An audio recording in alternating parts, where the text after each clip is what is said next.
မျက်နေကြရင်မြအားကစားမှုကဘောလုံးကွင်းထဲမှာဆိုလည်းကောင်းဗော်လီဘောကွင်းထဲမှာဆိုလည်းကောင်းမင်းကိုမြင်ရမှဖြစ်မယ်မျက်နေကွင်းတစ်ကွင်းမှာမင်းရောက်နေမရောက်ရင် trust တွေကုန်ပြန်သိမ့်မယ်အဲ့တော့ trust ကရှားတယ်နှမျောတယ်သိမ့်မှာအဲ့တော့ကျွန်တော်မှကောင်းတဲ့ထဲကမကောင်းတာပါတော့ရည်စားထားလို့မရဘူးရည်စားထားရင်ညနေပါလာသွားချစ်သူအတွက်ချိန်ပေးရမပေးနိုင်တော့ဗော်လီဘောရိုက်လိုက်ဘောလုံးကန်လိုက်စာကြည့်လိုက်သွားလိုက်အဲ့မှာကျွန်တော်ကောင်မလေးတယောက်တွေ့ထားတယ်ဗျတက်ကရောက်စားရတွေ့တယ်သူကလှပါသူကလှတာတွေပို့ပြီးတော့ရင်ပါတယ်ရင်နာတဲ့ပို့ပြီးတော့ရှက်တတ်တယ်အရန်ရှက်တတ်တာလေကျွန်တော်ကလည်းကိုယ်တိုင်ကတော့ပြန်ကွဲပါဒါကြောင့်မလို့ထင်တာပါပဲရှက်တတ်တဲ့မိန်းကလေးကိုမှုသဘောကျတယ်ဟိုမိန်းကလေးအလှရှက်ရွံ့မှုလေးပါမှပြည့်စုံတယ်ရွှေဖလားကိုအနာကွတ်တင့်တယ်မရှက်တတ်ဘူးမလေးလှပါရဲ့ပြန်ကိုကွဲလို့ကြောက်တယ်သူမချစ်ရဲ့အဲ့မိန်းကလေးကရှက်တတ်လိုက်တာဘလောက်မြန်ရှက်တတ်တဲ့တုံးလမ်းလျှောက်ရင်စားစုံးနဲ့ညီတယ်လှုပ်လေဒီကကြီးနဲ့ရွှေပိုးဒီအသာတွန့်တယ်လို့လွန့်ငါသွားဟောမှတ်ရလို့ပြောလိုက်ဦးမုံရွာသူ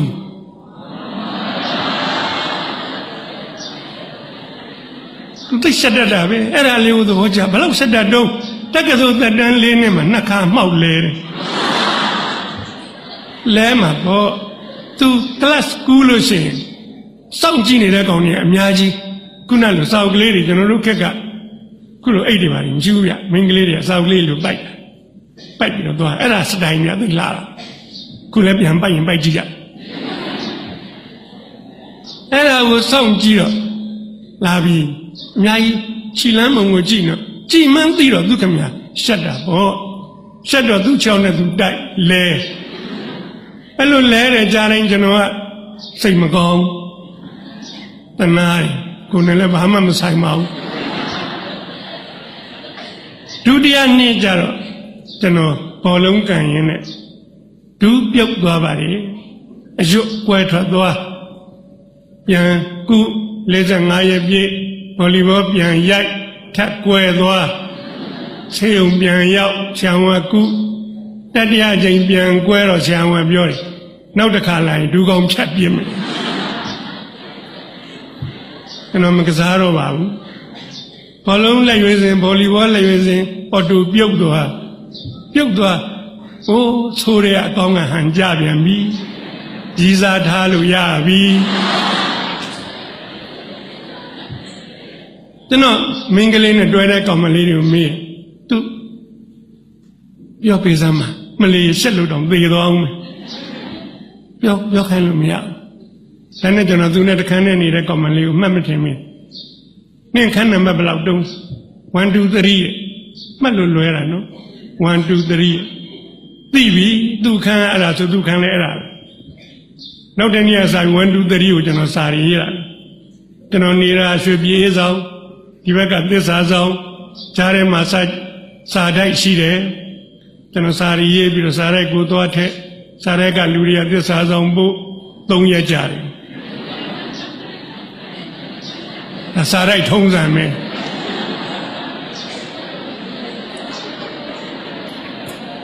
လမ်းခေါ်ရင်ကြားတယ်ကျွန်တော်စောင့်ရတယ်တစ်ပတ်ပြည့်ကျွန်တော်တို့စာဝေပုံကအခန်းတကားကနေအောက်ကိုထိုးပစ်ခဲ့တယ်ကျွန်တော်တို့ကြောင်းဆင်းလို့သွားရင်တကားဖွင့်လိုက်တဲ့နဲ့ဝေထားတဲ့စာတွေတက်နင်းတာပဲကျွန်တော်တကားဖွင့်သေးချာကြည့်သူ့စာကလေးများထိုးထည့်ထားမလားလို့မတော်တဆတက်နေပြီတစ်သက်လုံးဝန်းနေရအနုစိတ်တယ်နော်အနုစိတ်မလာပါဘူး6ဆောင်ကြတော့တနေ့အဲ့လိုတကားကိုရိုးသေးဖွင့်တွေးပြီဟာကြည့်လိုက်တယ်ဟုတ်လောက်တယ်ဘာလို့လဲတစ်စိတ်တုံးကတက်ကစိုးထူထားတယ်သူပဲပျော်လိုက်တာဗျာဝန်းသာအာရဖောက်ဖက် တချောင်းနဲ့ပဲအရေးအတွက်အိစမရှိပါဘူးအရေးချင်းရေးကြည့်ပါကြည့်လိုက်တယ်လုံးဝမဖြစ်နိုင်ပါဘူးရှင်ဩရုံးစာရေးတာကြလို့လုံးဝပါသေးမဖြစ်နိုင်ပါဘူးရှင်ဆိုတော်ရောပေါ့ကျွန်တော်အဲ့တော့လက်ကလူလူရေးချုံမြဘယ်လျှော့မလဲထက်ရေးနောက်ထပ်6ဆောင်ရေးတော့တကားဖွင့်မှာစာတစောင်တွေ့ပြန်ပြီဆွဲဖောက်လိုက်တယ်6ကြောင်းဒါတော့ဟုတ်ပြီတိုးတက်ပြီအဲ့ဒါလေးကိုကျွန်တော်ဖတ်တယ်ရှင်းတဲ့သိဇွဲကောင်းတာပဲရှင်းရဲ့ကြိုးစားမှုကိုကျွန်မလေးလေးစားစားတန်ဖိုးထားပါလေဒါကြောင့်မို့လို့ရှင်းကိုပြန်ချက်နိုင်ဖို့ကျွန်မကြိုးစားပါလေဒါပေမဲ့ကျွန်မနှလုံးသားကရှင်နဲ့ပတ်သက်လို့လုံးဝမလှုပ်ရှားပါဘူးရှင်ဒီမှာလဲလုံးဝပါသေးပို့ဆိုးတာပေါ့ဗျာနှလုံးသားမလှုပ်ရှားဘူးဆိုတော့သေးပြီဟုတ်တော့ဗျာကျွန်တော်မလျှော့ပါဘူးတင်ရင်ကြိုးစားပါနောက်တော့ကြောင်းတိုက်ဆိုင်မှုလေးတစ်ခုလည်းရှိပါတယ်သူမသိတဲ့နှလုံးသားကိုနိုးကြားစေတဲ့အကြောင်းလေးတစ်ခုရှိတော့ကျွန်တော်စာလေးတစ်စောင်ပြန်လိုက်ပါရှင်လိုချင်တဲ့ဖြေပေးလိုက်ပါပြီပေးလိုက်ပါအောက်ကဆက်ပါတယ်သို့တော့ကျမရှက်တယ်ဘယ်သူမှမပြောပါနဲ့တယောက်မှရှင်းငယ်ချင်းနေလည်းမပြောပါနဲ့ကျမနဲ့အเจ้าမှတွေ့ရင်လည်းလုံးဝနှုတ်မဆက်ပါနဲ့ခေါ်လည်းမခေါ်ပါနဲ့ပြောလည်းမပြောပါနဲ့ဒီတိုင်းပဲမသိတယ်လို့နေပါညနေပါလာဖို့လည်းလုံးဝစိတ်မကူးပါနဲ့အဲ့ဒါကြီးကိုဖတ်ပြီးတော့ပျော်လဲပျော်တယ်မောလဲမောတယ်ကျွန်တော်လည်းအတူတူခန်းနေပဲတငယ်ကြီးညကျကျွန်တော်စာရေးဟဲ့လုံးမနေနဲ့မသိတော့ရမှာမဟုတ်ဘူးဒါတော့ဆက်တတ်တာအဲ့နေညာအဲ့လိုလာပြောကျွန်တော်ဒီကောင်ပြန်ပြောချင်တယ်ရပြီရနေပြီမင်းမသိလို့ပြောတာတော့ကြွားချင်တယ်ဗျာ तू ကမပြောရဘူးဆိုတော့မပြောရဘူးဒါပေမဲ့အဲ့ဒီမပြောရတာကြီးလည်းပျော်တယ်ဗျာကျွန်တော်ကိုယ်ရင်ထဲမှာကြိတ်ပြောနေရတာပေါ့ဒီတိုင်းပဲနေရပါလေနှုတ်လည်းမဆက်ရပါဘူးဘယ်လိုကြီးမှလည်းမသိပါဘူး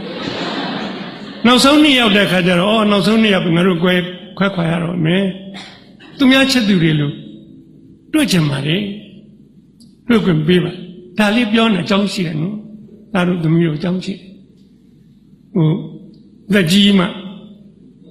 ငယ်ငယ်ကလေးကလားတွေပြန်ပြောချင်လို့မဟုတ်တိတ်ကိုအရေးကြီးတဲ့အကြောင်းရှိတယ်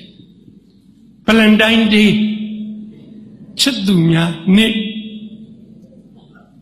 အချစ်ဆိုတာဘာလို့ဆိုတာပြောချင်တယ်ဒီနေ့ယမတ်တဏှာတွေကိုအချစ်ထင်နေကြတယ်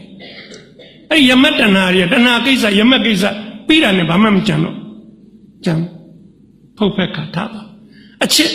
နှလုံးသားထဲမှာကြံတယ်မြဲတယ်ဆွဲတယ်ခိုင်မာတယ်မျက်နှိုးတယ်တသက်တာဘဝဖော်ကောင်းနေဖြစ်တယ်သိကြည့်ကြအဲ့ဒီယတ္တမှာသင်္ခါရအရေးကြီးဆုံးအဲ့ဒီအချစ်ကိုသေးသေးသိမ့်သိမ့်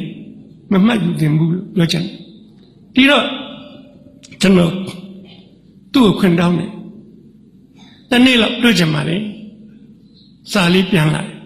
ဒီကတနေ့နဲ့နေမနဲ့9 နာရီသစ္စာဆောင်နောက်ဖက်ပေါက်ကလာဆောင်ပါဘယ်သူမှမတွေ့ခင်တက်ကတူတွေကထွက်ကြမယ်ရှက်လို့ရတယ်ကျွန်တော်အဲ့ဒီမနေ့က3 နာရီရေထချိုးနေပါအေးမိသေးရင်လည်းသေပါသေးတော့4 နာရီဆင်းသင့်ဖြစ်ပြီသွားပြီ4 နာရီခွဲသစ္စာဆောင်နောက်ဘက်ကပေါက်ရောက်ပြီအုတ်ခုံလေးထိုင်ကဘာဦးလူတို့နေနဲ့လာကိုမျောတာတဲ့ကြီးကျယ်ပါလေချက်သူကိုမျော9 နာရီတိထွက်လာတယ်ဟိုးလှလိုက်တာကြည်နူးလိုက်တာလမ်းကြည့်လာပြီကိုစီလာတာပဲသူကတော့ကျွန်တော်လုံးဝမကြည့်ပါသူ့လမ်းသူကြည့်ပြီးတော့လာနေတယ်မကြည့်ချင်နေပါစေလာနေပြီးရောကျွန်တော်လည်းမထပါငုတ်တုတ်ကလေးထိုင်နေကျွန်တော်နားရောက်ပြီးစောင့်နေတာကြာပြီလားမေးပါသူနဲ့မပတ်သက်တယ်လို့ပါပဲ ကျွန်တော်ရှိတဲ့ရောက်ပြီးမရက်ဘူးဆက်သွားတယ်သွားပေါ့ကျွန်တော်သိတာပဲကျွန်တော်မတ်တထပြီးတော့သူဘေးနာလိုက်ပါပခုံးချင်းမထိရပါမထိပါထိဖို့မလိုပါဘူးမထိချင်နေပါစေဘေးချင်းရှင်သွားနေရကောင်းလိုက်တယ်ကြည်နူးအချစ်ဆိုတာအဲ့ဒါနူးညက်တယ်သိမ်မွေ့တယ်ထိမှမဟုတ်ဘူးဘေးချင်းရှင်သွားညင်လဲတစင်းစောကြီးရောက်နှံခေါ်ညင်လဲပေါ်တက်ဘယ်သူမှမတွေ့သေးဘူးကျွန်တော်တို့နဲ့ညင်လဲပေါ်ရောက်သူဟိုဘက်ခုံထိုင်ကျွန်တော်လူလဲလောက်ပြီးသူခုံသွားမထိုင်ပါဘူးသူနဲ့မျက်နှာချင်းဆိုင်ခုံထိုင်ပါတယ်သူရှက်တတ်တယ်လေနားလေပြီးညင်လဲတစင်းနဲ့စီးနေရမှာတော့ဘာလို့သေးဘူးတခုံနဲ့မထိုင်ရလည်းကိစ္စမရှိသူကျွန်တော်ဘာမှလည်းပြောပါကျွန်တော်လည်းဘာမှမပြောပါကျွန်တော်တို့ညောက်ကဘာတွေမှလည်းမသိပါဘူးညင်လဲသမားကြီးကိုပြောတယ်ဘုရားကြီးနောက်မဟုတ်ဘူးမောညင်လဲသမားကမြင်းကိုစကြိုးဆွဲရတဲ့သေရပြားနှစ်ပြားကိုစုံဆောင်ဆွဲပြီးရိုက်လိုက်ပြောင်းမြင်းမလေးကပြေးတာခွက်ကဘာပေါ်မှာအသားရဆုံးဂီတပဲ pop music ပဲတာယာလိုက်တာမြင်းလဲသမားကကြာပုတ်ကိုဝိတ်ရမ်းပြီးတော့မြင်းကိုရွှမ်းကနေမောင်းကျွန်တော်လှမ်းကြည့်ကဘာပေါ်မှာအလှဆုံးအကကောင်းသိလှတာပဲဒီကြာပုတ်ရမ်းနေကျွန်တော်မျက်စီထဲမှာကုန်းလှဓမ္မပင်နဲ့နေလှလေကလေးတိုက်နေတာအေးကောင်းဖျားကြီးနောက်မှုရောက်ရွှေကြက်ရက်ကိုဖျားကိုသွားမယ်လူရှင်းသူများပြောတယ်ကြားဘူးလို့မရောက်ဘူးပါအဲ့ဒါနဲ့စကိုင်းကားကိုစီးရတယ်မနဲ့စောစောဆိုတော့ရှေကန်းကလူမပါဘူးစပယ်ကအတွဲလေးမှန်းပြီးတော့ရှေကန်းတဲ့ဟန်ကြပဲပြေးလို့ရသူရှေရတဲ့ကျွန်တော်နောက်ကတဲ့ထိုင်ညအဲ့ထိလည်းစကားမပြောပါသွားမိန်းကလေးတွေမှာမွေးရပါသူတို့ရည်ချင်းအမှုပညာတွေရှိတယ်ဗျမယုံမရှိနဲ့အဲ့လောက်ရှက်တတ်တဲ့မိန်းကလေးကသူ့ပစံအိတ်ကလေးတွေကတရားလုံးလေးတစ်လုံးထုတ်ပြီးတော့ကျွန်တော်ဘက်ကပေးတယ်မကြည့်ဘူးလူလေးပေးကြည့်စရာမလိုဘူးအဲ့တရားလုံးလေးကျွန်တော်ယူတယ်စကလုံးပေါင်းထောင်တောင်းပြောတာတဲ့တန်ဖိုးရှိဒါလေးစက်ကူခဲဘက်ကလေးမဆုပ်အောင်ခွာတယ်ဆုပ်သွားတော့ဘာဖြစ်လဲမဆုပ်เสียဘူးချစ်သူပထမဦးဆုံးပေးတဲ့တရားလုံးနှုတ်တယ်ဗျာအဲ့ဒီတရားလုံးကိုပါဇက်တဲ့ထက်ကဘာပေါ်မှာအဲ့ဒီချိုးတာမရှိတော့ချိုးဆုံးပဲခဲပတ်စကူလေးသူမမြင်အောင်အိတ်ထဲထက်တင်ရအောင်မယ်တရားရီတွေညက်ပြီးတော့တင်ရအောင်ဒါရီဟာအချစ်သင်္ကာရယတ္တတွေပါပဲရွှေကြက်ရောက်တော့ကားပေါ်ကဆင်းသွားကြတယ်နှုတ်ပေါက်ဆိုတော့လက်ပံလေးကပွင့်လိုက်တာတဖြုတ်ဖြုတ်နဲ့ကျွေးဇယက်တန်လေးကညံလို့အဲ့ဒီဇယက်တန်လေးကကြည်တာဗျအရင်တော့ကနားပူတာနားကြီးဆူညံနေတာပဲကွာဇယက်တန်လေးမကြိုက်ရင်ဆူညံနေကြိုက်တော့ဂီတตาယာလိုက်တဲ့တန်လေးလက်ပံမွန်ကြီးတွေကတဖြုတ်ဖြုတ်ကျွေးမြေမခတဲ့တပွင့်ကိုလေထဲမှာလိုက်ဖမ်းမိပြီသူ့ကိုသွားပြီးတော့ပေးတယ်ယူတယ်ပန်လို့လည်းမရပါဘူးမရချင်နေပါစေဒါလေးသူကအမျက်တနုယူတယ်ဆက်သွားရေးစားတယ်ပထမဦးဆုံးချက်သူစီကကြားရတဲ့စကားသုံးလုံးရေးစားတယ်ဟုတ်တာပေါ့နှွေရသည်ကြီးချွေးရစို့လို့ရတယ်ကျွန်တော်ရေးရှားပါတယ်ရေးရှားတယ်ဆိုခက်ခဲမှုပေါ့ဟိုဒီမျက်စိကစားတာကျွန်တော်တို့ညာဒေသ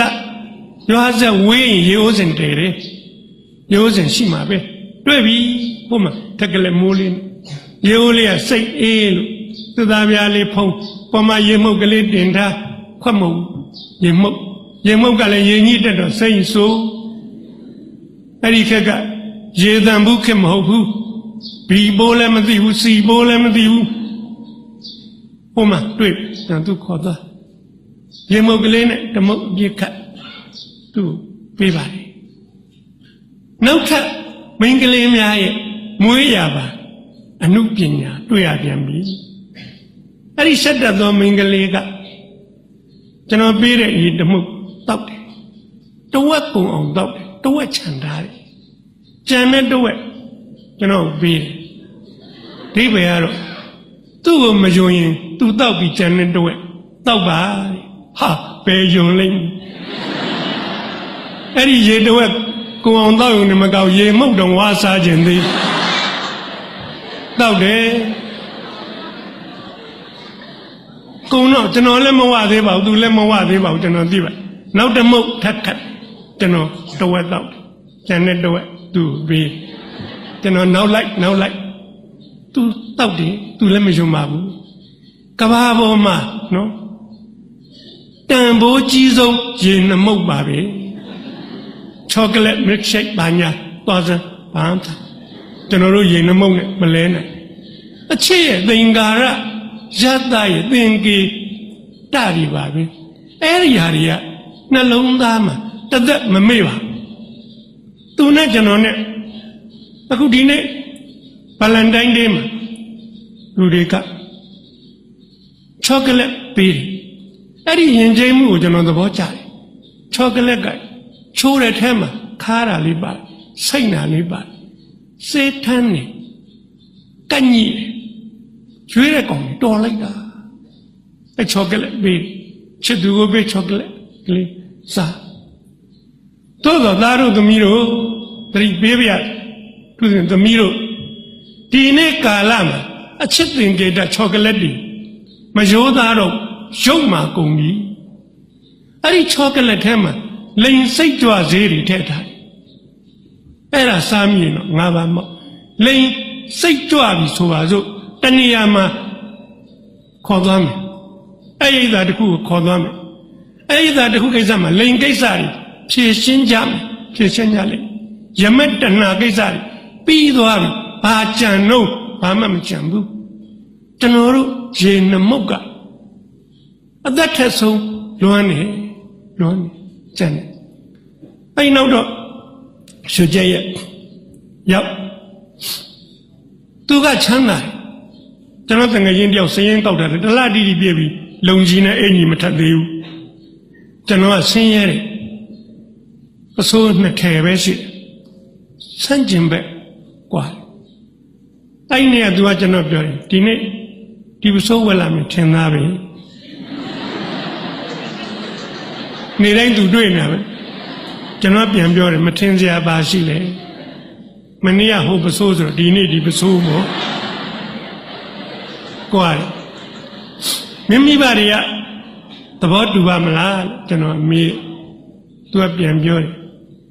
တူမယ်မထင်ပါဘူးအတော်အားတက်စရာကောင်းပါလေဘယ်လိုဆိုရင်တူမတော့တက္ကသိုလ်မှာဆရာပြန်ဖြစ်ရင်တော့သူပြောလို့ဆင်ပြေမယ်ထင်ပါတယ်တဲ့ဆရာဆိုတော့နိဗျာနေလက်ထောက်ကတိကကနေထပါမောက္ခနော်ပါမောက္ခနောက်ဆုံးကျောင်းဦးကြီးဆိုဘုရားဟန်ကြောင်းဝိုင်းတော်လဲနေကျွန်တော်ကအဲ့လိုစင်တက်နိုင်ဖြစ်ချင်တယ်ဖြစ်ရမယ်ကျွန်တော်တော်တယ်ဗျာစားတော်တယ်လူကြုံမယ်တော်တယ်အေးစိတ်ချဖြစ်เสียချုံလိုက်ပါမယ်နောက်ဆုံးနှစ်တိုင်း grade 4 grade 5ထွက်တယ်သိတော်တယ်နောက်ဆုံးနှစ်မှာကျွန်တော် grade 3ပါကျွန်တော်တက်ကတူမဟာဝိဇ္ဇာ7တက်မှာစိုးလို့ပါတက်ပြီးရင်တက်ကတူဆရာဖြစ်မှာစိုးလို့ပါလက်တကန်းကလေးကျွန်တော်အတွက်မခုံရပါဘူးမှီတဲ့ grade 4ကလွယ်လေးမှီတဲ့ grade 4ကမရလိုက်ပါညအထိထွက်ပြီးသားမနဲ့နှစ်ဖြန်မနဲ့ပါဇက်အောက်ခါနီးမှညအခါမှပြင်လိုက်ကြတယ်ကျွန်တော်တော်တယ်ထက်တယ်အဲ့ဒီမှာဆရာမဂိုင်းနှကိုင်းကွဲနေတယ်ဟိုတကိုင်းဘက်ကဒီကောင်ရိုက်ငါတို့ဘက်ကနာမယ်သူတို့ချင်းရဲ့ကြားမှာညက်ပြီးတော့ကျွန်တော်တက်ကတူရောက်လာဖို့ကြေကွဲလိုက်တာဗျာဝန်းနေလိုက်တာဘဝကြီးတစ်ခုလုံး မျောလင်းချက်တောင်းနှန်းနေအိုးတဖြုတ်ဖြုတ်နဲ့ပြိုးပြိုးကျသွားတာကုန်ပါပြီဝေဝါဘာမှခွန်အားမရှိတော့ပါဘူးဘဝကို planning သေချာချမှတ်ပြီးတော့အကောင်းဆုံးနေအကောင်းဆုံးကြိုးစားရည်မှန်းချက်ထားသားတို့သမီးတို့ကိုပြောချင်ပါတယ်မင်းတို့ well prepare ဘလောက်လှုပ်လောကမှာဒီလို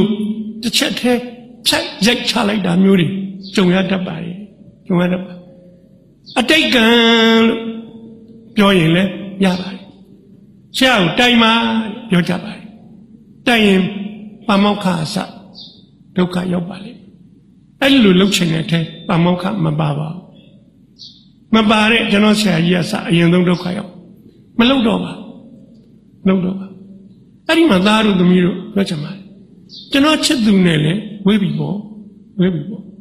တက်ကတူဆရာဖြစ်မှာအစင်းစိတ်မြင့်မှမှုသူ့မိဘတွေကစဉ်းစားယုံရှိမှာခုတော့စဉ်းစားကြမလို့တော့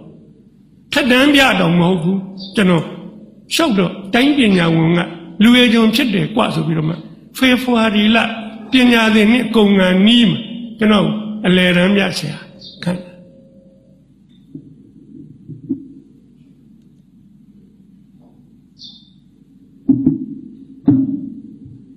ကျွန်တော်ပြောတာတဏှာယူရှိသေး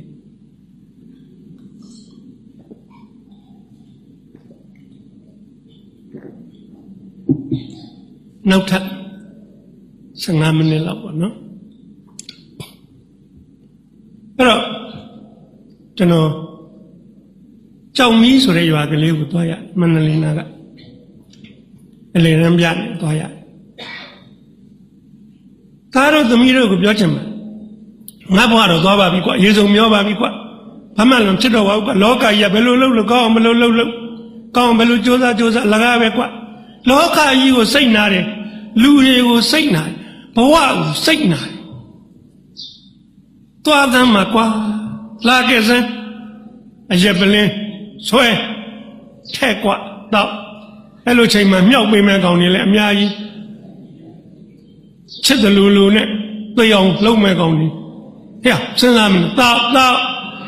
သိအောင်တော့ဘဝပြည့်အောင်တော့ဒုက္ခရောက်အောင်တော့လူပြည့်ရှုံးအောင်တော့အဲ့လိုဒိဗ္ဗေတွေပါပဲမြောက်ပေးပါလိမ့်မယ်မြောက်ပေးကြတော့မလိုပါဘူးကိုကမင်းများပြီတော်တော့ပြီးတော့တားတဲ့ကောင်ရှိတော့မှနေစမ်းပါပေးစမ်းပါသေစမ်းပါစီတလောက်တော့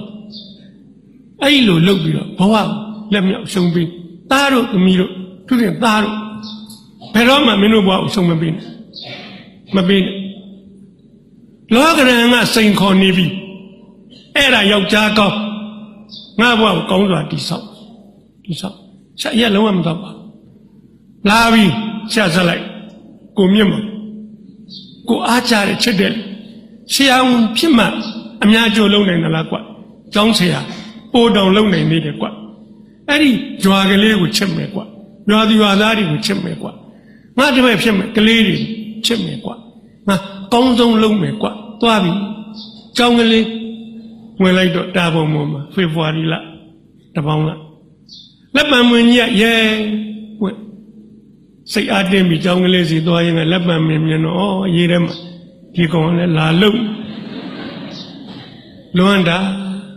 ကျွန်တော်ချက်သူမိန်းကလေးကိုလွမ်းလိုက်တယ်ကျောင်းကလေးသွားကျောင်းထဲဝင်တော့ဆရာလေးတစ်ယောက်ဆရာမလေးနှစ်ယောက်ရှိကျွန်တော်ဒီကျောင်းကိုအလယ်တန်းပြခန့်လိုက်လို့ရောက်လာတာပါโอ้ဝန်တာလိုက်တာဆရာရဲ့ဆရာမလေးတယောက်ကသွတ်တယ်ဝန်တာလိုက်တာကျမတို့မကျောင်းလယ်တန်းကျောင်းအောင်လည်းမရှိဘူးရှင့်မူလာတန်းကျောင်းကလည်းပြောင်းသွားပြီရှင့်မာလိမ်မှုမရှိတဲ့သင်္ဘောပါရှင့်ဘာလို့ဘာကံမှမသိပါဘူးရှင့်ဆရာလာတာအားတက်လိုက်တာရှင့်သူတို့ပြောကြသူတို့ပြောနေကျွန်တော်လျှောက်လာတာအဝေးကြီးညောင်းနေဗျာထိုင်နေတဲ့စကားလေးပါလေးထိုင်ပြောရင်ကောင်းမှာသူတို့ကလည်းမတ်တက်ပဲပြောထိုင်ကုန်လိုက်ကြည့်တဲ့ကြောင်းလုံးတစ်လုံးမှလည်းမတွေ့ဆရာမလေးတယောက်ကအကင်ပါအားနာလိုက်တာဆရာကိုဒီကြောင်းမှာကလထိုင်ပေးဖို့တစ်လုံးမှမရှိဘူးရှင့်ဆရာမတို့ကဘယ်မှာထိုင်တို့ကျမတို့မထိုင်ပါဘူးရှင့်တနေ့လုံးကြတော့ညောင်းရင်ဘယ်လိုလုပ်မတော့ညောင်းတော့ဒီကလေးတွေစာရေးကုန်မတက်ထိုင်ပါတယ်ရှင့် ဖဲစောက်ဒီခကြညာတွန်းဖဲရှာထိုင်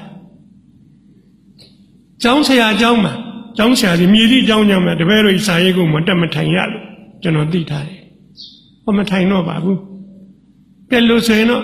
ဒီကျောင်းမှာကျွန်တော်ကတာဝန်ခံဖြစ်သွားပြီကျောင်းမှန်ပစ္စည်းစရင်ကောက်ရအောင်ဘာပစ္စည်းတွေရှိလို့ပြောပါ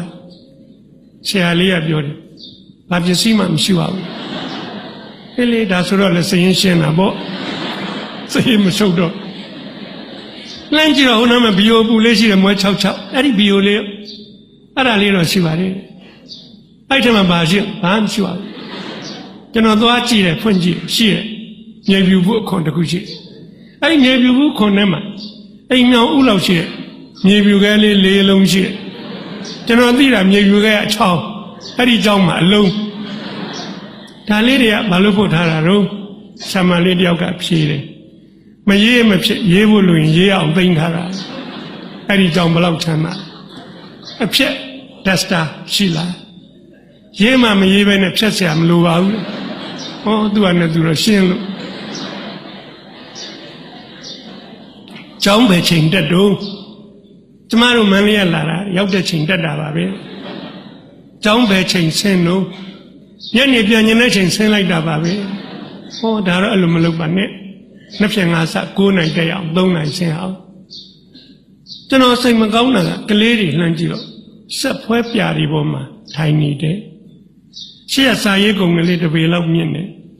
သူတို့ចောင်းစိမ့်နေအကုန်လုံးចောင်းပြာဖြစ်နေပြီအင်ကြီးလေးတွေပါတက်ပြာနေပြီခေါင်းပေါ်မှာလည်းပြာလို့ဖွဲနေတယ်ဒါကတော့ကလေးတွေတော့မဖြစ်သင့်ပါဘူးကျွန်တော်တပတ်ပြည့်တော့တနင်္ဂနွေနေ့ကလေးတွေကိုမိဘတွေဖိတ်ခိုင်းမိဘတွေလာပါတယ်ကျွန်တော်ပြောပါဒီကြောင့်တော့ရှားထိုင်ကြကလထိုင်တစ်လုံးမှမရှိပါဘူးမရှိချင်နေပါစေအဲ့ဒါကိုကျွန်တော်မပြောလို့ပါကလေးတွေဆက်ဖွဲပြတဲ့မှာနေရကျွန်တော်လိုက်လှူခံတယ်ကျွန်တော်နီးကျွန်တော်နဲ့ကျွန်တော်ဇာတိစင်ငိုင်မျိုးကိုသွားလှူခံတာ340ရတယ်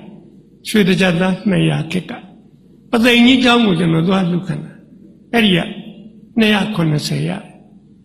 လက်သမားနဲ့ပြန်ခေါ်တတ်တာ9500ကုန်အုတ်ခင်းမယ်ထိုင်ကုန်နဲ့စာရေးကုန်ကလေးတွေအတွက်လုပ်ချင်ကလထိုင်မလုပ်ပါမိဘတွေတအုပ်လီ30လူပါပြောတယ်မိဘတယောက်ကမတ်တထဟုတ်ကဲ့မရှိပါဘူးမလှူနိုင်ဘူးဗျပြတ်သားစားပါ30များရင်5ချက်2ခါခွဲလှူပါနော်5ချက်2ခါလည်းမလှူနိုင်ဘူး3ချက်2ခါ4ချက်1ခါ3ခါခွဲလှူပါအဲ့လူစိတ်ဆိုးသွားတယ်ဒီမှာကျောင်းဆရာခမရတော်နားဝေးတဲ့လူတွေကျုပ်ပြောတာလုံးဝမလှူနိုင်ဘူးပြောတာဗျအစိုးရလယ်တန်းကျောင်းဖွင့်တာသူပေးပေါ့ဗျသူတို့ဘာလို့ပေးရဟောကျွန်တော်ဘေးနာဆရာလေးကဝုန်းကနေထားမလို့သူလက်ကလေးဆွဲထားထိုင်မှာဟုတ်ပါတယ်လို့ကျွန်တော်ဒီအစီရင်ခံစာရေးတင်ပြီးပါပို့မှာပါသို့သောတနိုင်ငံလုံးမှာဆိုရဒီလိုကျောင်းမျိုးတွေဘယ်လောက်ရှိကျွန်တော်တို့ကျောင်းလည်းပြောတော့အဲ့ဒါဆိုရင်တော့ကလေးတွေကဒီတိုင်းတပတ်တောင်မနေသင့်ဘူးကျောင်းမလို့ပါဗျာအဲ့လိုပြောတော့ဘုရားကတယောက်ကမတ်တထဒီမှာကျောင်းဆရာတွေသူတို့ကဆရာလို့မခေါ်ဘူးဗျဆရာလို့ခေါ်ရင်နားတယ်ထင်လို့သူတို့ဆရာမဟုတ်ဘူးလေဒီမှာကျောင်းဆရာဆိုင်ကားဆရာညင်လဲဆရာတူတူပဲခင်ဗျားလောက်ရတာလေမတန်ပါဘူးဗျခင်ဗျားသားသမီးတွေတယောက်မှမကျန်ဟိုသွားလူခံလိုက်ဒီသွားလူခံလိုက်အခုလိုမိဘတွေခေါ်ပြောတယ်လက်မဲ့ရိုင်ပြောတဲ့ကောင်ပြောသေးလုံမနေနဲ့ဗျဆရာရေးတယ်ကျွန်တော်လူမယ်ဗျ9000လက်ခုပ်တွေဝိုင်းတီးကြတယ်နာမည်လေးမရှိပါဘူးသေးတာဦးသေးတာသူကမထိုင်သေးဘူးမတည့်ရမဟာသဘောခမည်းကျုပ်တဲ့ချမ်းသာခမည်းလည်း9000လူလိုက်ဗျလူတွေလက်ခုပ်တီးတယ်မဟာသဘောဆိုဟိန္ဒူကလာကြီးနိုးစီချက်ယုံပိုင်တယ်နွားတွေမွေးဒိုဒီဝတ်မတ်တထကျွန်တော်သူ့ welcome လုပ်ကြည့်ကလာကြီးကပြောတယ်ဟဲ့အောင်သေးတာမင်းလှူခြင်းမင်းမသာမင်းလှူပေါ့ကွာဘာကိစ္စမင်းကမင်းနဲ့ခွဲတန်းတူတူလာပြည့်မလှူဘူးကွာမင်းပြောလို့ကိုမလှူဘူး ngà sa ngà bà ngà sinh ra nè quả ngà đồng lù mà lù cứ miếng béo lù mà lù đâu à đi cái lai dạy hiện thà vào lo còm nó ná đá cái lai dạy mà thầy nghe vu miếng béo lù ngà đồng mà lù béo là quả trong xe dễ lại sang ta vòng là khâu để đi đấy cho nó dễ xịt cho nó lù ra con thằng ngài à baนี่เอาบ้องตะต้องเสริมปูดองปูบาที่มาตัวบ่คนเท่างาเราไม่รู้ว่าใกล้จะสิ่งทั่วเลยที่มาจ้องเสียเลยขมิ้นลูกก็สิ่งเยอะบุเว้ตัวว่าจะมัวตัวนับยังไงบุตรแค่มียองซาขมิ้นนั่นใส่ดูดิแล้วเขาดีแบบนี้จะหน่อยยี่ตัวเราก็อาจารย์ลูกไม่ได้ทำอะไรเลยมีอะไรตรงเราหน้าเท้าตาเท้างายาตรงยาปีโรดลงโยเซนเตเซอาศัยที่เป็นลูกราบยาเล็กคนนั้นยังไม่เสร็จจะนอสาวตะคุดาวสาวยาดีไปยังละสมารีมีอันลุกจะนอจองเลยโอเคบีบีโอ้สายกงนี่แต่นั้นแต่นั้นที่อังกาปฏิชินีเนี่ยคนนั้นเดินชาวเดินงาเดินแต่นั่นไม่เลยใช่โอ้อันจ้าเลยตัวต่อบาปยัดนาเด็กพอรู้งานเราจะนอนด้วยเรียสีดกดีไม่คนนี้ตัวแต่แม่เปี้ยพอเลยเนี่ยพงหามาเมีย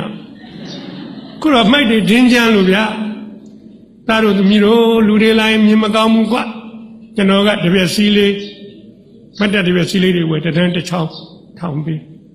ไม่เลยอยากกว่าเลยมันเลยจะนอนเราส่งมันนี่ไหนตัวเราเนี่ยตัวเราลุ้งกูไหนหรอที่ผมสับกูไหนทุกันนี้หรอจะนอนจ้องซอยยาวดาบะจะนอนจ้องมันตะลวันเล่มชิบะยาดาเล่มชิบะเสียเล่มชิบะกงลุงจะนอนเดียวแค่บะ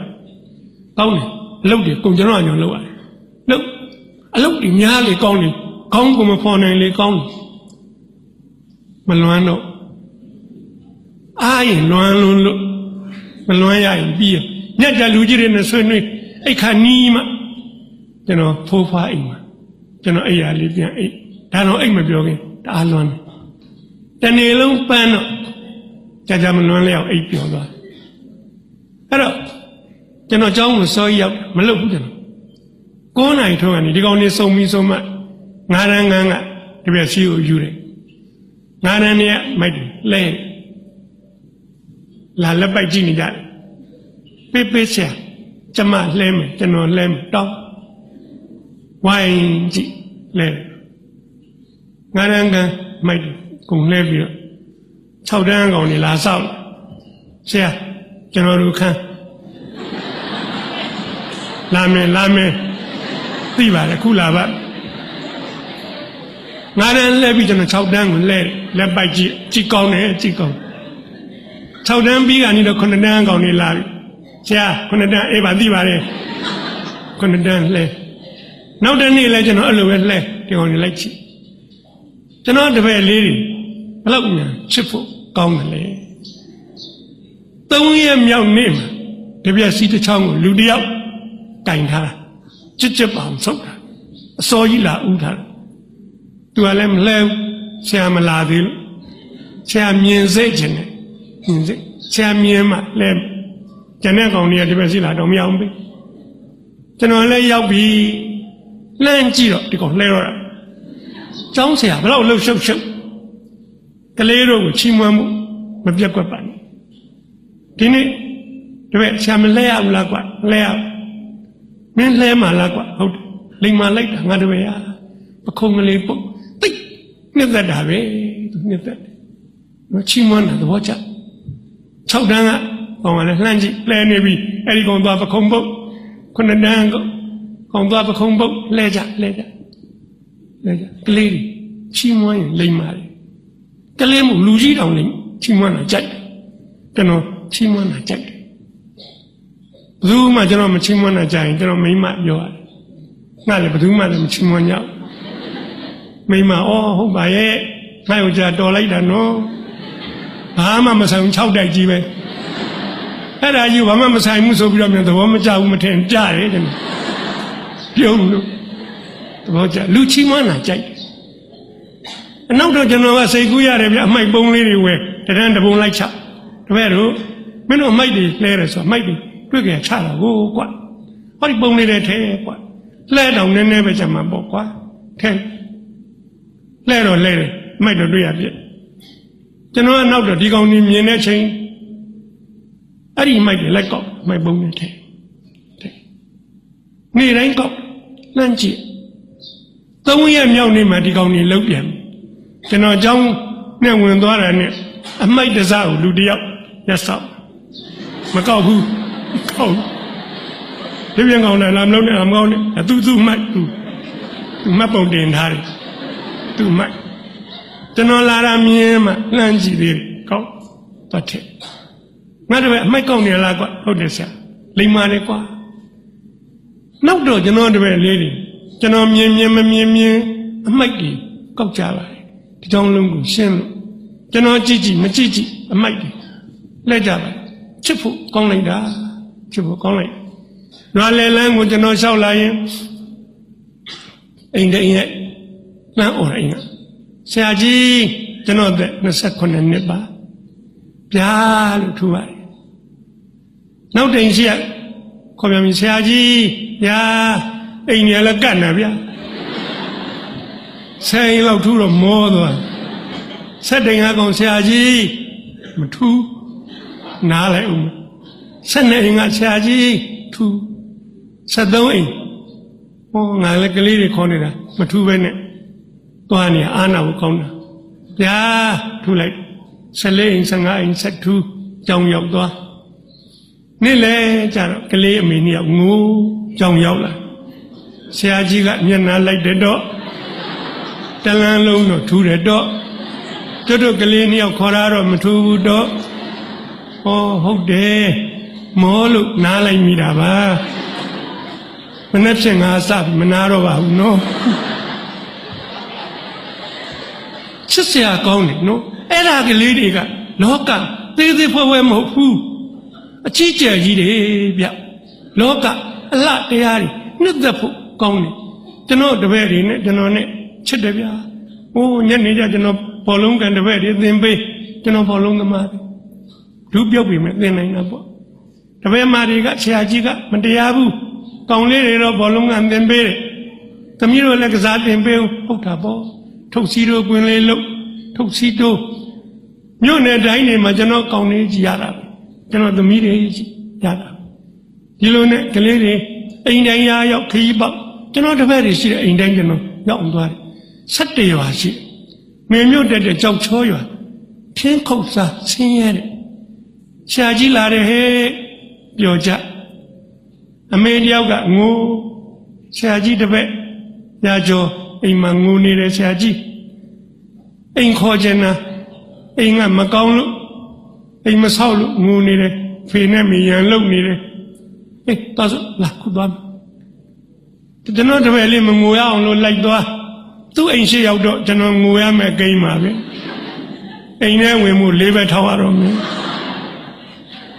ကံကောင်းတဲ့အိမ်ရှိမှာဇောင်းညမ်းမင်းကလေးဝိုင်းဟိုအရေးကလေးကလည်းကောင်းလိုက်တယ်လေကလေးကအေးလို့ဒီအောက်မှာထိုင်ကြတာပေါ့အိမ်ရှင်ယောက်ျားဝင်းတာသွားတယ်ထွက်ပေါက်ရဟုတ်တာပေါ့ဟာဖြာကလေးယူခင်မဟာမိမဖြာကလေးယူလိုက်ဖြာကလည်း၄တောင်ဆက်မဟုတ်ပါဘူးဒီဟိုကျွန်းမြေပုံနဲ့တောင်တူပါလေအနားရီစုပ်ပြဲလို့နေရာလေဟာဖြာကောင်းလေးသွားယူစမ်းမှာဟိုဒီဖြာလေးကချောတယ်ချက်ကျွန်တော်ထိုင်မယ်မြန်ထိုင်ရအကောင်းကလည်းမရှိပါဘူးရင်နှွေးချမ်းယူကြည့်ပါဆရာကြီးကိုတက်ရောက်ယောက်ျားလောကောကောင်းတယ်မြေခရာအိုးကြီးရောက်လက်ဖေးပကံကနှခမ်းပဲ့ကျွေပကံနေပကံကလည်းဟာနှခမ်းကပဲ့လို့ဟိုဈေးတဲ့တော်ဘူးမတို့ရင်သွားပြီးအကောင်းငှားစမ်းမှာသူမိမပြန်ပြောတယ်အဲ့ဒါတော်ဘူးမအိမ်ကငှားလာတာပဲတရွာလုံးမှာဒီတလုံးရှိမလို့ရတယ်ပဲ့လို့စီစမ်းမှာရွှဲဆန်းခဲ့မိမကဆန်းလာ10စီမှာ1စီပဲစီထိနေရာလေဟာရွှဲဆန်းမှာဆိုမှသွားပြန်ဆန်းကြီးအောင်မိမပြန်ပြောတယ်အဲ့ဒါပလင်းထဲမှာရှိတယ်အကုန်လောင်းလာတာပဲရပါတယ်ကောင်းပါတယ်ကျွန်တော်စားပါကလေးတွေနဲ့မိဘတွေနဲ့ပြောရင်းနဲ့ဘာသိကြရတော့ကျွန်တော်တပည့်လေးတွေ မနေ့4နိုင်ထင်းကားနဲ့ထကျောင်းလာရရှာတယ်ပတ်စကားတွေကမတင်ကျင်ဘူးပတ်စံမရဘူးပတ်စကားသည်ဥက္ကဋ္ဌကိုကျွန်တော်ခေါ်ပြောပါတယ်မြတ်တာကရတယ်ဆရာသူကားပိုင်ရှင်တွေခေါ်ပြောစေရနာကောင်းတဲ့ကားပိုင်ရှင်ကနှစ်ပြငါမနေ့ကစပြီးကျောင်းချိန်7နိုင်ကျွန်တော်ကားလို့ကျွန်တော်ဒရိုင်ဘာစပယ်ပြောတာကလေးတွေမညူစွာစရာဘူးကောင်းစွာတင်ပေးရကျွန်တော်တို့ရဲ့လေးတွေကျောင်းရောက်တော့ဈေးဆိုင်တန်းမှာတရေအိပ်ရတယ်အဲ့ဒီနေရာစာမအိပ်ရအဲ့လိုနည်းနဲ့ဗျာကျွန်တော်တို့ရဲ့တွေကိုကျွန်တော်ချက်လိုက်တယ်ငွေကြိုက်သေးတာတွေများလို့ကျွန်တော်ကျမ်းမာရေးမှုနဲ့တိုင်ပင်ပြီးတော့ရှေးဥဒုနာပြုနေသင်ပေးကလေးတွေကိုကျမ်းမာအောင်နေသင်ပေးဒီရွာကသဘောကျတော့ဟိုဘက်ရွာတွေကလာခေါ်အဲ့ဒီရွာတွေပါလိုက်ပြီးလုပ်ပေးတညနေမိဘ10ဦးရောက်လာတယ်သူတို့ကလေးတွေအင်္ဂလိပ်စာညံ့ဆရာအင်္ဂလိပ်စာကျူရှင်သင်ပေးပါတယောက်30ပေးမယ်10ဦးရှိ10ယောက်ငွေ100ရကျွန်တော်လာက185ချက်အဲ့ဒီ100နဲ့ပေါင်းရင်285ချက်ရွှေ9မူသားလိုချင်တယ်လူပြလောဘရှိပါလေအေးသင်ပေးညနေကျကျွန်တော်တို့ရဲ့အားလုံးတန်တန်နဲ့မှဆုလိုက်မင်းတို့စာအင်္ဂလိပ်စာသင်ပေးမယ်ကျူရှင်ပေါ့ကွာမင်းတို့အင်္ဂလိပ်စာညံ့သင်ញင်တဲ့ကောင်လည်းညှိုးထောင်းအကုန်ထောင်းတယ်မသင်ញင်တဲ့ကောင်လည်းတယောက်မှမရှိအဲ့တခုတော့ရှိရနော်ကျူရှင်ကတော့ပေးရမယ်ကွာပြုတ်ကြသွားလက်ညှိုးဆိုတဲ့အတိုင်းပဲတကယ်ညှိုးကြသွားကျွန်တော်လှမ်းကြည့်10ချောင်းကြံကိုမျက်မှောင်ကိုအားကြတဲ့လူပတ်စံပေးနိုင်တဲ့ကောင်ကြီးတော်ကြမပေးနိုင်တဲ့ကောင်ကြီးလျှော်ကြမင်းလုံးမှာလားကျွန်တော်မင်းတပည့်တို့ဆရာပြောတဲ့ကျူရှင်ကတနေ့ပေးတဲ့ဆိုတနေ့ပြီးအောင်လုပ်ရမယ်လို့ပြောတာကွအဲ့ဒီကျူရှင်ကပေးနိုင်ထောင်ညကွအကုန်ပြန်ထောင်အားလုံးကိုကျွန်တော်သင်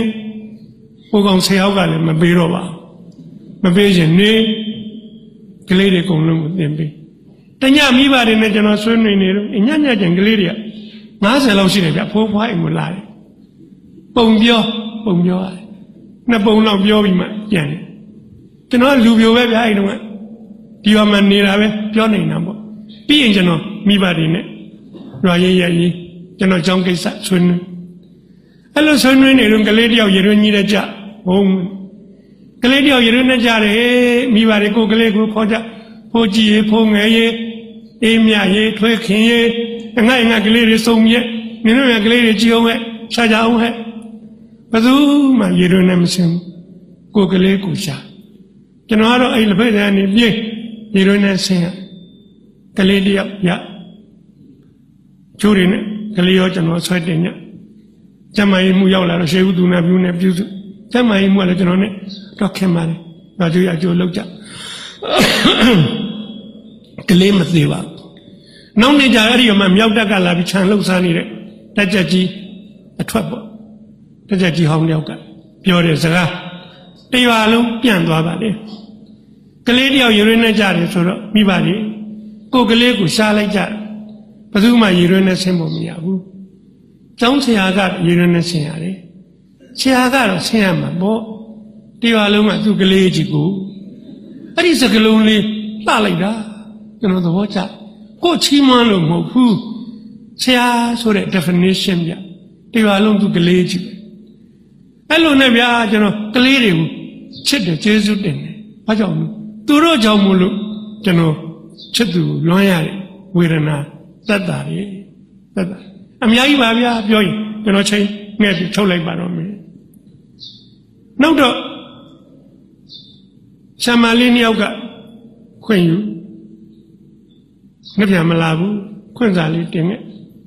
လုံမနေပါနဲ့ဆရာလည်းကိုချင်းညက်နေတယ်သူတို့ကျွန်တော်မယိုသေးလို့မချက်ပါတယ်သို့သောခွင့်စာမတင်သွားကြကျွန်တော်ပြောတာတယောက်လာစင်ပြကြရှိလို့ပါရှိအောင်လို့ပါဒီကြောင့်မျိုးဘယ်မှမစွတ်နောက်တစ်နေ့ကျမလာဘူးစစ်တယ်ခိုင်ပညာဝင်ရောက်ကျွန်တော်လည်းမသိဘူးအစ်စ်ပြသူကလည်းငကုံငယ်အောင်ဆောင်းလာတယ်လွယ်ကြီးကိုဝှေ့ပြီးတိုက်ပုံမပါဘူးကျွန်တော်လည်းဆရာဇပွဲမှာသွားထိုင်အဲ့ကျောင်းသားလူချင်းတယ်ကျောင်းအမှန်မလို့ထိုင်မှာခိုင်ပညာဝင်ကိုထိုင်ခိုင်းထိုင်နေ Chairman of Mr. Aidan, one day go jail, so what? Kone Leja or hit Pieja, Roger. You know, can't be now when I do it, my good, Piela, Cha, da. Eh, the young, not the other nature, to get and do that. No, the Neo, the Leo, the shell. And can't be now one year. Can't jump, no, come here, down, John. You know, hope if you're Nyanumo. Rudy of Galenia called me, Jaumo will be on a young call. Jaumo Michida John Howard. John Calelu can look. Hope come here, John, the Sulai. Didn't Samani of Malalu. Samani of Gabalumala, ah, the Luasha Sira. John, I undergate up your amu. On the road, I am in La Sonobobia, and I say, Michi. Couldn't I know a lie? I do never say no. But I'm out here, Nalem was a joke me out, you. The woman at the time, baby. You can't be now on there. John is sick and shoot that last set. Come here, John Doros Hura. And I don't do it. The girl, General Joe Mobile. Me, I would couldn't Joe of your. I hear him a Sajo meaning. General Luigi, John, I'm a Caleb Mellow, Caleb, I'm a Miva Mellow. John will move your Milo, Calebian Cordoi. General John Lujan Luba. I love your other name than another. Eh, come here, Luala. Come Asia Mania, the General 2 years, down in media. Come here, General Dima, Leranjo Ulemshi, a Leram General Diauke. Manamani. Mularam, Yalem, Tizo Omshi. Now, Malodam sound of Jadan and Dukai, Erika carried him. Eva General 2 years, down. Madame Manibia. Madame Lumia, come here, not to call them. 2 years, ye no. Came in a woman, to look like Bano. Then I say, like me, the Trapian, I joke as I can him sign. Trapian, dear Lord. No need as a millennium like Jada. I didn't know, come by to recommend I know. No, Laviam other dear, to Malia. Shall other, Tabo never only the Mune. The treachery, time at me. Illusion of the language I will came in our lemon. Pejari, Jow am me back. Calais Logen, the Noah. Time at me, the Noja only a matter. I look at you. Pakisa, she left me. Pakisa, Mishua. Young, only at the Mune. General, Pamia Kunia Malekania. Pama Kuniziam Lova. Young Yami, you say my name, Ramadi. Hello, sir, not an lady was out of the Miazi. Genoma. Elena, don't dance here, the alternate Lupachavania. Elua, then I bought time out. Ah, then there are Jim. Time out again time. Genoa, the John Osajiba. Ah, call it then, what do you? John Osajiba. General, Dangby now and the can be now. Not like that. Eddie Joma, Eddie Sally Shile, Mentor. To Kainari Alu, Mentor look. To Alubiola. They were too many Lubiolo Miabu. Logama, the great city of Busanes. General woman attack, say, Mobile develop Matai, can't set time. To Alubio Magamu. Dangby now and the can be now, Elu Mabu Magamu. General Nale. General Gamia, a dome Jare Council, Shajiu, Mayoma de Loma. Shajiga, Kanya Lusoye, Tigonga Bagone, Naga to Kaina Balolo, Najo, the one let them yet. Roja Vera Bo, Ucho, Yale, Yao Chen Song, twin. General me out alone 16 years. Chesia, Biozia, woman lifted, General Jongley. ပြတ်သွားတော့မယ်ကောင်းလိုက်တဲ့ဆရာကြီးဆရာဒီမှာလာထိုင်မထိုင်ပါဘူး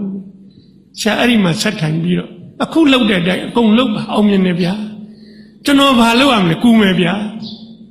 ဆရာကြီးအခုလောက်တဲ့အတိုင်းကျွန်တော်အကုန်လောက်ဆရာကြီးထပ်ခိုင်းတာကျွန်တော်လုပ် management ကျွန်တော်မကျွမ်းကြောင်းအုပ်ချုပ်ရေး ကျွန်တော်မှအဲ့ဒီပညာတွေမသင်ခဲ့ချက်ချင်းမကလေးတယောက်လာဝဲဥသေးတာရှိကိုစာရေးမနှက်ဖြင်ကလက်တန်းပါတဲ့ကျိန်တိုးကလထိုင်တစ်လုံးလှူပါကျွန်တော်ထိုင်းနေတာသက်သားကလထိုင်လက်တန်းမပါဘူးအဲ့ဒါကစက်တဲ့အရာရှိမှထိုင်ရတယ်ဘုရုံးကခုတော့အကုန်ထိုင်နေပါကျွန်တော်တို့ခက်ကကျွန်တော်သက်သားကလထိုင်လေးနဲ့ထိုင်နေတာအခုဘက်ကားကြောင်းလာပြီးကျွန်တော်ဆရာကြီးကိုကျွန်တော်ထိုင်နဲ့ကလထိုင်ပေးထိုင်မခိုင်းနိုင်ဘူးဥသေးတာနောက်တနေ့မနေ့ဆိုင်နေရောက်ထိုင်မှဆရာကြီးကျွန်တော်တို့နှစ်ယောက်ချက်လိုက်ကြတာတိုင်နိုင်ပင်မင်းလို့တော့ကြောင်းကလေးတိုးတက်လိုက်သူရောက်ပြီး3လကြာကျွန်တော်ပြောင်းရွှေ့မိတ်စာရပါလေပြောင်းရွှေ့မိတ်ကလည်းထူးထူးဆန်းဆန်းသားတို့ကိုပြောချင်တယ်ဆိုတာမင်းဘယ်နှရောက်ရောက်မင်းလုံနိုင်တယ်အကောင်းဆုံးနေလို့စူးစမ်းလို့စိတ်ကောင်းရှိပါကျွန်တော်အဲ့လိုလုပ်တဲ့ခါကျတော့ကျွန်တော်သင်တန်းတစ်ခုရွေးချယ်ခံရတယ်အဲ့ဒီသင်တန်းတစ်ခုရန်ကုန်သွားတက်ရတယ်အဲ့ဒီသင်တန်းမှာလည်းကျွန်တော်စူးစမ်းတော့စာမှတ်တွေမှာပထမရပရိဟိတအများနဲ့ပတ်သက်တာတွေနဲ့နာခံတော့သင်္นานသား90လုံးကအကြိုက်ဆုံးတယောက်ကိုရွေးပါလို့သင်္นานဆက်တဲ့ကရွေးတော့ကျွန်တော်နာမည်ရွေးကြဒါမျိုးလူရှားပါတယ်ကွာဆိုအဲ့အကြောင်းမှာဆရာပြန်ခန့်လက်ထောက်ကတိကခန့်နော်တက်ကစုဟာနောက်ကျသွားတယ်ကွာစောစောကခန့်ဘယ်တော့ကောင်းမလို့အဲ့ဒါနဲ့အဲ့ဒီစာဆရာကြီးကပြောတယ်ဆရာဒီနေ့ညနေမိထားနဲ့ပူရာလိုက်ပို့လက်မှတ်ပါပါတယ်ဆရာတပည့်တွေကိုတော့မပြောပါနဲ့ဦးမြညနေ3နာရီထိုးကနေမှနှုတ်ဆက်ပွဲလေးလုပ်ပြောင်းရတာပေါ့ကျွန်တော်တို့နှစ်ယောက်ရုံးခန်းထဲကထွက်တာနဲ့ကျောင်းထောင်သားလေးတယောက်လက်ပတ်ပြီဆရာကြီးရန်ကုန်ပြောင်းရမယ်ဆိုတာဟုတ်ပါလားခင်ဗျဟောထိတ်တန်းရှိုးဝဲဆိုတာအဲ့လောက်မြန်ပါလေပေါက်သွားကျောင်းကြီးကမညာချင်းကျောင်းဟုတ်တယ်ကွာကလာမင်းတို့ကောင်ခုံနေစီကြပါတီရှင်နေဖဲကြထိတ်မချထိုင်ဆရာတပည့်နှုတ်ဆက်စကားပြောလိုက်ပါဗျာလွမ်းเสียကောင်းမှစိုးလို့လွယ်လွယ်ပေါ့ပေါ့ပြောတာတပည့်တို့ဝန်ထမ်းဆိုတာပြောင်းရတာထုံးစံမှာကွာဘာမှမဆန်းပါဘူးကျွန်တော်ပေါ့ပေါ့လွယ်လွယ်ပြောတယ်ချက်ပြောင်းသွားလို့လွမ်းเสียမရှိပါဘူးကွာဆရာပိုကောင်းတဲ့နေရာကိုပြောင်းမှာမင်းတို့ပြစ်ထားခဲ့မှာဟောဒီဆရာကြီးနဲ့ဆရာမတွေမင်းတို့ဆက်စာသင်ပေးမှာကွာသူတို့ကိုချစ်ကြလေးစားကြဆရာကတော့သွားပြီဆိုတော့မင်းတို့ထားဖြစ်ခဲ့နှုတ်ဆက်တယ်ငါတို့ဒါပဲနော်ပေါ့ပေါ့ပြောတာဆရာကြီးကသိကဲမင်းတို့ဆရာနှုတ်ဆက်ပြီးရဲတို့ဒီနေ့ကျောင်းပိတ်ပေးလိုက်ပြန်ညာအဲ့ဒီကောင်ကြီးလှုပ်ငုတ်တုတ်ငိမ့်နေဒါဝတ္ထုရေးဆရာလှုပ်လို့မရဘူးကျောင်းကြီးကဆရာဒီကောင်ကြီးကလည်းပြန်ခိုင်းလို့မရခဏထိုင်ပေးလိုက်ပါဗျာ15မိနစ်လောက်ဒီကောင်ကြီးကြည့်ပါစေကျွန်တော်တော့မကြည့်ချင်ဘူးဗျာနောက်ဖက်ဝင်သွားနောက်ထိုင်ပေးငြိမ်လို့ကောင်မလေးတယောက်စီရှိုက်တန်ထွက်လာဘယ်နာကောင်ရဟဲ့ရှာကြီးကငိုတာမကြိုက်ပါဘူးလို့ပြောတာမကြောက်ငိုနဲ့သူတို့မငိုကြလို့မငိုတာမဟုတ်သူတို့ချစ်တယ်ရှာကြီးအပြစ်မမြင်စေချင်ဘူးအဲ့ဒါမျိုးတွေကျွန်တော်ဘာမှအများကြီးအကြောင်းပါဘယ်ကလေးအပြစ်ရှိတယ်ရိုက်ရမယ်ပြစ်ဆရာမတွေကရိုက်ပါကျွန်တော်အဲ့ကောင်ခေါ်ပြောရိုက်ရသူကျွန်တော်ချက်တာနောက်တစ်ခါဆရာကြီးအပြစ်မြင်မှမဖြစ်เสียဘူးဆရာကြီးအဲ့လိုဒီကလေးတွေဒီကောင်လောက်တာကျွန်တော်ဟတ်ထီကောင်မလေးလည်းမငိုတော့နောက်ထပ်လူမငိုတော့ပါ15မိနစ်ကြာတော့ဆရာကြီးပြန်လာကဲမင်းတို့15မိနစ်ပြည့်ပြီဘယ်လိုပြန်ညတော့ပြန်ညပိုတန်မြင့်ပြောလှုပ်ငုတ်တော့ငြိမ်ကြည့်ဆရာဒီကောင်ကြီးကလည်းပြန်ခိုင်းလို့မရဘူးနောက်ဘက်ကဆရာလှုပ်ဖို့ကင်ဘက်သွားကြည့်လိုက်ပါဦးဗျာကျွန်တော်လည်းသူတို့ဆရာထွက်ပြေးခွင့်ရတော့ဝန်တာနောက်ဘက်သွားကျွန်တော်အဲ့တော့လူအားပေးဆရာလေးတွေကျွန်တော်တို့မနိုင်မနှင်းဖြစ်ပြီးတယ်ကျွန်တော်ဆရာကြီးခေါ်တော့လူအားပေးတွေပါရှိပါတယ်ရွာကျွေးပါနေ့လည်းစုစားတဲ့ဇပွဲရှိကြီးမှာဟိုသူတို့ကတော့ကိုတချမ်းလေးတွေကိုတပိုင်းလေးတွေမှောက်ပြီးတော့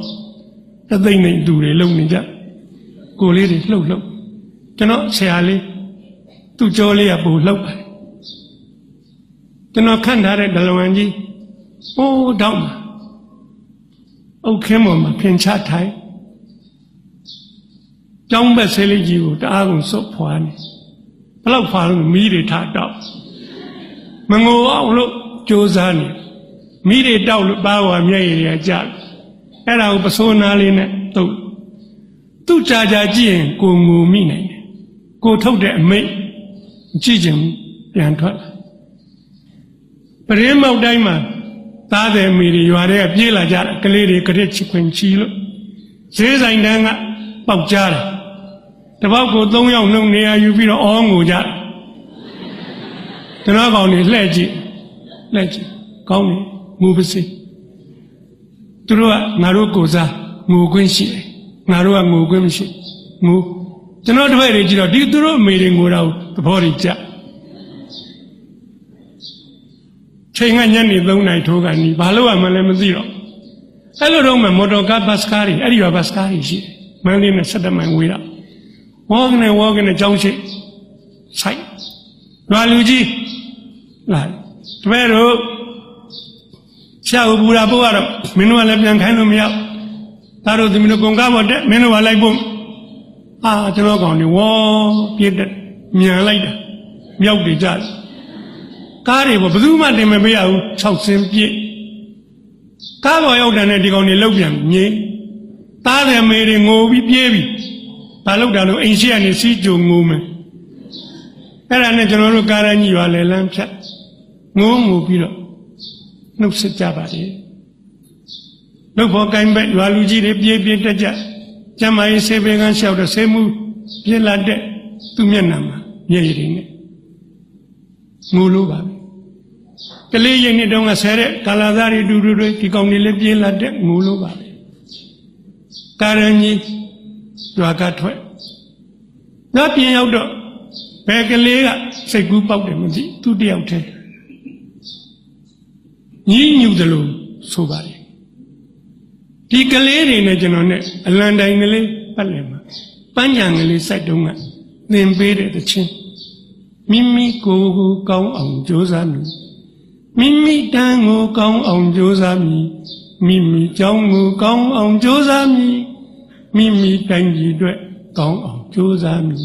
အဲ့ဒါကလေးကိုကျွန်တော်အဓိပ္ပာယ်ရှင်းပြဒီသခြင်းလေးကနေတိုင်းပန်းမြန်ဆိုင်ဆိုကျွန်တော်နဲ့သူတို့နဲ့ဆိုနေကြဒီ4ချက်ပါပဲအဲ့ဒါကိုအဲ့ကလေးတယောက်ကသူ့အတူတယောက်တည်းဆိုသူစိတ်ကူးရလိမ့်မယ်ငါတို့နဲ့ဆရာနဲ့အထိတ်မှတ်လွမ်းနေကွာဆိုကျန်တဲ့အဲ့ဒီကားပါကောင်အဲ့ဒီကောင်လှမ်းကြည့်လိုက်ဆိုရင်နဲ့အဲ့ဒီကားတစ်စင်းလုံးအတန်မြိုင်ညီသွားတယ်ပထမတော့နန်းကတူနှုတ်တော့ကျဲလာကြတယ်ညီကျန်တဲ့ကားတွေကကြားဒီကောင်တွေလောက်တာမှန်တယ်ကွာလိုက်ဆိုအောင်ပင်လည်းကံပုံရိုးမန္တလေးပဲနီးသွားအဲ့ဒီမှာကြတော့ကား6ဆင်းရဲ့တခြင်းတန်တပြိုင်တည်းဖတ်ပါလေကျောင်းကြီးကကျွန်တော်လက်ကိုဆုပ်ဆရာမနေနိုင်တော့ငိုလိုက်တော့ဆရာလည်းငိုလိုက်တော့ငိုတာရတာရှိပါတယ်ဗျငိုပါ तू ကငိုနေပါပြီကျွန်တော်မငိုပါဘူးဘာဖြစ်လို့လဲဆိုကျွန်တော်ကောင်နေမငိုပါဘူးလို့ပြောတာအဲ့ဒီကောင်နေသရှင်းသားဆိုတော့ကျွန်တော်လှမ်းကြည့်ငိုဘူးဝတ္ထုပဲအဲ့ဒါကလေးကိုဗျာကျွန်တော်ဝတ္ထုပြန်ရေးတယ်ပန်းမြိုင်လေမှဥယျာဉ်မှုစာပေပိုင်းမှာပထမဆုရတယ်နောက်တစ်နှစ်အမျိုးသားစာပေဆုထပ်ရတယ်နောက်အဲ့ဒီစာအုပ်ကခုတစ်ခါမှာအင်္ဂလိပ်လိုဘာသာပြန်တယ် The Garden Among the Flowers အာဆီယံစာပေဆုဆယ်နိုင်ငံစာပေဆုထပ်ရပါတယ်အင်္ဂလန်နိုင်ငံလန်ဒန် University မှာနှစ်ပေါင်း30ကျော်ပါပြီမြန်မာစာယူသူများအတွက်ပြဋ္ဌာန်းစာအုပ်သင်ကြားပါတယ်မဟာဝိဇ္ဇာ6ယောက်ရသွားပါပြီအခုတောင်ကြီးတက္ကသိုလ်က1ယောက်ဒေါက်တာဘွဲ့ဒီစာအုပ်နဲ့กินနေပါပြီကျွန်တော်စီကူညီတောင်းနေသူတို့မဟာဝိဇ္ဇာဒေါက်တာရဖို့ကူညီပါတယ်ကျွန်တော်ဒီနေ့အထိ BA ပါပဲကျွန်တော်စာအုပ်ကလေးရိုက်လိုက်ရတာချိန်ပေါင်းများစွာအခုနိုင်ငံတော်ကရိုက်ချင်လို့ဆိုပြီးတော့ရုပ်ရှင်သွားရိုက်နေပါပြီကောင်းမကောင်းကျွန်တော်မသိအမမခံဘူးကျွန်တော်ကိုယ်တိုင်ရိုက်တာမဟုတ် ကျွန်တော်ဝတ္ထုကိုတော့ကျွန်တော်စိတ်တိုင်းကြရေးခဲ့ပြီးပါပြီအဲ့ဒီကနေပြီးတော့ကျွန်တော်ရန်ကုန်ပြောင်းသွားပြီးတော့ပြောရစီဆက်ပြီးတော့စာရီဖတ်ပါတယ်စာတော့ကောင်းမြောက်ကိုမြင့်မောင်ကိုအားကြပြီးတော့ကျောင်းဆရာကောင်းဖြစ်ရတယ်အဲ့ဒါကလေးကိုစာအုပ်ပြန်ရေးတော့ဂျန်နကျော်ဦးချစ်မောင်ရဲ့သူ့ကိုမိတယ်လို့မပြောချင်ပါပန်းမြိုင်လေဆိုတဲ့စာအုပ်တော့ပေါက်ဖွားလာပါလေကျွန်တော်စာရေးဆက်ဖတ်ပါတယ်ဆက်ပြီးစ조사ပါတယ်တစ်သက်လုံးကိုမြင့်အောင်သားတို့သမီးတို့စာဖတ်ခြင်းဖြင့်မိမိတို့ကိုမိမိတို့မြင့်အောင်မြင့်စိတ်ကောင်းရှိခြင်းလဲပေါင်းဆက်လိုက်စမ်းပါမစ္စာတွေဘလောက်တော်ဘလောက်တက်စိတ်ကောင်းမရှိရင်လောကမှာကောင်းကျိုးမရှိပါကိုယ့်အတွက်တည်းမကပါသူများအတွက်လည်းမကောင်းပါသူများအတွက်မကောင်းမကဘူးမင်းအတွက်လည်းမကောင်းပါစိတ်ကောင်းရှိမှကိုယ့်အတွက်လည်းကောင်းသူများအတွက်လည်းကောင်းဆက်လက်ပြီးတော့နားထောင်ကြပါအမတန်အတိလိမ္မာဉာဏ်ပညာနဲ့ဘဝအောင်မြင်မှုတိုးတက်မှုနီလန်ကောင်းပေါင်းများစွာပေးနိုင်တဲ့နောက်ထပ်နှစ်ယောက်ဟောပါလိမ့်မယ်ကျွန်တော်ကတော့ကျွန်တော်တတ်နိုင်တယ်မြတ်ပြောစရာလေးနဲ့လွန်စရာလေးနဲ့ချစ်စရာလေးနဲ့ဘဝကိုယ့်ဘာကိုမြင့်တင်မှုကြိုးစားဖို့စွမ်းကုန်ကြိုးစားဟောပြောပြပါပြီညီကုန်းချုပ်မှာတတိယရာလေးတစ်ခုရှိလို့ပြောပါရစေကျွန်တော်ချက်သူမိန်းကလေးခုဘယ်ရောက်နေတော့ကျွန်တော်နေတဲ့ရန်ကုန်မှာရှိပါတယ်ဘာဖြစ်နေတော့ကျွန်တော်မြီးများရဲ့အဖွားဖြစ်နေပါတယ်